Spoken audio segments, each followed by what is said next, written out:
Meu nome é Marlene Machado e hoje vamos direto ao assunto. Ou seja, vou compartilhar com vocês algo da minha prática pedagógica, a minha experiência de como eu aprendi a ensinar o que é palavra e o que é sílaba.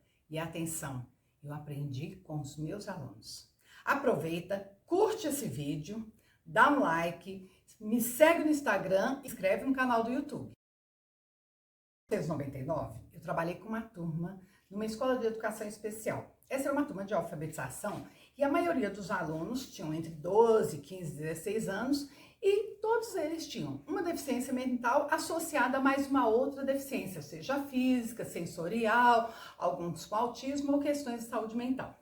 É com esta turma que eu vou desenvolver o trabalho, vou utilizar o conhecimento que eu já tinha trabalhando com outras turmas, mas eles vão me mostrar que não é bem assim. Eu tinha mais alguma coisa a aprender. Vou compartilhar com vocês duas experiências e aprendizagens que eu tive com essa turma. A primeira é com relação à ideia de palavra, de como eles percebiam o que era a palavra. E a segunda, que é qual a diferença entre palavra e sílaba. Que se tem um desafio que todo professor se vê, é diante de alunos que não conseguem diferenciar o que é uma palavra do que é uma sílaba. A primeira atividade que eu trabalhei com eles é algo que é comum vários professores trabalharem. A gente, numa folha, coloca vários desenhos e numa outra coluna na mesma folha, letras iniciais.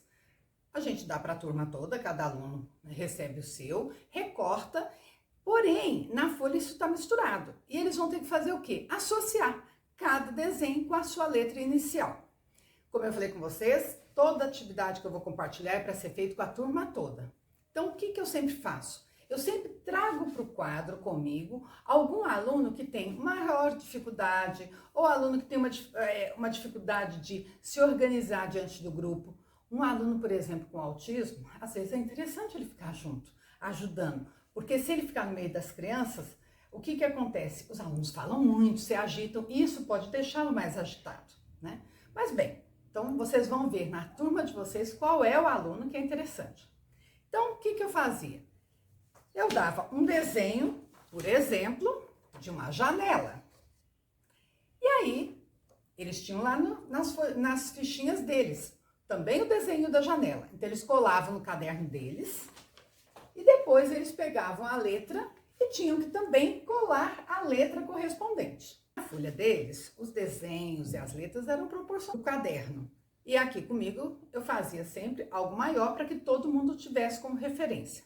Ou seja, não é uma atividade que é para os alunos fazerem sozinhos, mas é uma atividade para a gente fazer junto, para pensar junto e trocar as ideias. Um aspecto muito importante nessa atividade, que às vezes passa desapercebido por nós professores, porque nós já somos alfabetizados, mas nós temos que pensar com a cabeça dos nossos alunos. Então, quando nós escolhemos desenhos, nós temos que mostrar para eles o que eles estão vendo. Por exemplo, esse daqui, pode ser que eles estão vendo somente a janela. Mas se eu escolho esta janela, alguns podem ver janela, outros podem ver cortina.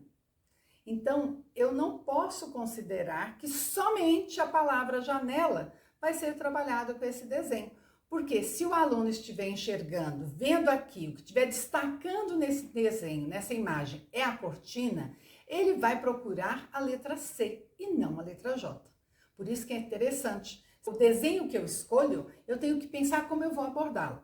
Nesse caso, se eu escolher esse desenho, não tem problema, mas eu vou ter que trabalhar duas palavras, a palavra janela e a palavra cortina. O que me chamou a atenção nesse trabalho com essa turma foi algo totalmente diferente das demais. A maioria dessa turma estava errando a letra que começava o desenho, né? E eu, como todo professor, insistia, pessoal, mas janela começa com... Ninguém respondia. Eu só tinha uma aluna que uma ou outra palavra ela acertava. Aí, de repente, uma das palavras era sapato. Eu perguntava. E uma das alunas que veio até o quadro foi a Lidiane. Algumas coisas a Lidiane sabia responder, mas de forma automática. E aí eu perguntava, gente, sapato começa com... silêncio. Pessoal, olha, eu tô perguntando para vocês. Sapato começa com até que. Sabe aquela situação que a gente fala? Que se precisar eu planto até bananeira para ensinar os meus alunos? Num rompante, eu sentei na cadeira, levantei meu pé, falei, botei o pé em cima da mesa, né? Eu estava de sapato, falei assim, gente, sapato começa com... Aí a Lidiane me perguntou, professora, onde começa o sapato?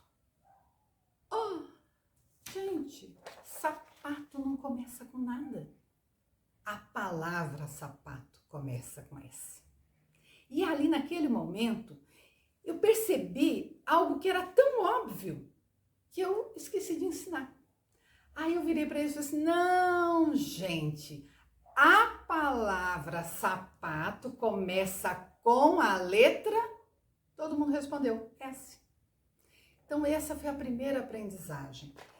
Eu não posso falar que uma coisa começa com uma letra, uma coisa começa com uma sílaba. Eu tenho que me dirigir à palavra. A palavra sapato começa com S, a palavra sapato termina com O, a palavra sapato tem 3 sílabas. Então, algo muito óbvio, mas não é óbvio. Se fosse óbvio, eu não teria conduzido de forma errada. Então, observe com seus alunos, faz uma diferença. Vamos para a segunda atividade.